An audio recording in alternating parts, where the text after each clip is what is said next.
Hello and welcome to today's lesson on inventory turnover. So by the end of this lesson, you're going to be able to calculate the inventory turnover. Now I say calculate, you won't be required to calculate it in VCAA exams, but it's always good to know the formula and how the calculation occurs. So you can, when you analyze it, you can talk about how it may be getting faster or slower, and that is our analysis when we analyze the inventory turnover. So let's start with the fundamentals. What is the inventory turnover? So firstly, key things here, it's the average number of days it takes a business to sell its inventory. So on average, how many days does it take a business to sell its inventory? So this is the formula for calculating it. So top line being average inventory, so how much inventory we hold, and that's calculated basically by opening plus closing divided by 2. But anyway, you won't be required to calculate it, or the VCAA doesn't require you to calculate it. And we divide that by cost of goods sold and multiply by 365. We express it in the number of days. Logical because it is measuring the average number of days, so we might as well express it in days and change it to the trend. So when you are looking at period versus period or comparing it to your competitors, is your inventory turnover faster or slower? That's the language you have to use. That's important to use that language, faster or slower. All right, so if you just calculate the inventory turnover in isolation, it doesn't mean a lot.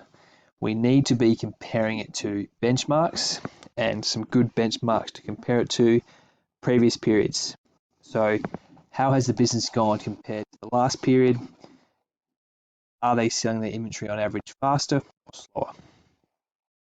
Compare it to the budget or also competitors. In similar industries, and you might be able to access an industry average. How is your inventory turnover compared to, I guess, everyone else in your industry? All right, so I just want to talk about a few things. So if you have a fast inventory turnover, so that means that this will be our inventory turnover.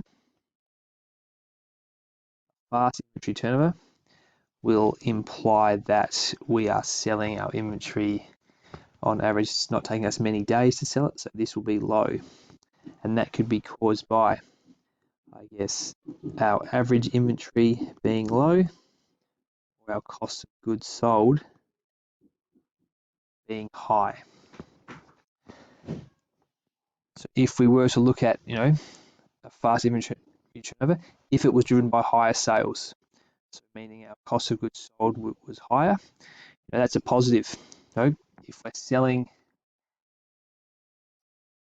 more inventory, obviously our revenue is going to be up and hopefully our net profit will, or gross and net profit will increase as well.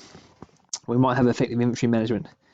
We might be able to receive the inventory and get it to the point of sale very quickly, meaning on average we are holding it for a short period of time.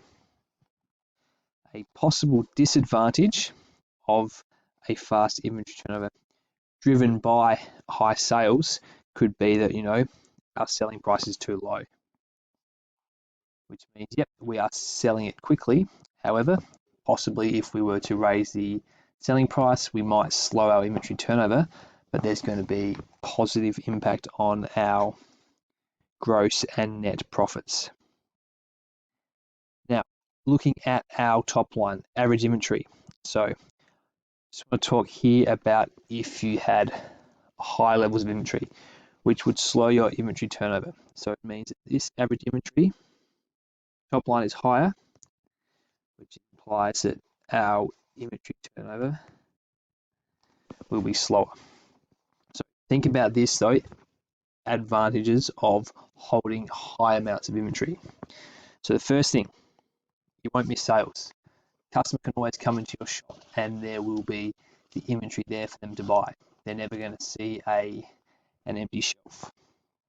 You may also hold high levels of inventory because of bulk buying. The advantages of bulk buying: firstly, your supplier might give you discounts because you're buying such large amounts. Valued customer offer you a lower cost per unit, and also it means less, freight in costs. Whether you product cost those or period cost them, they should be lower, because if you're getting, less bigger deliveries less often, your freight costs or freight in costs will go down.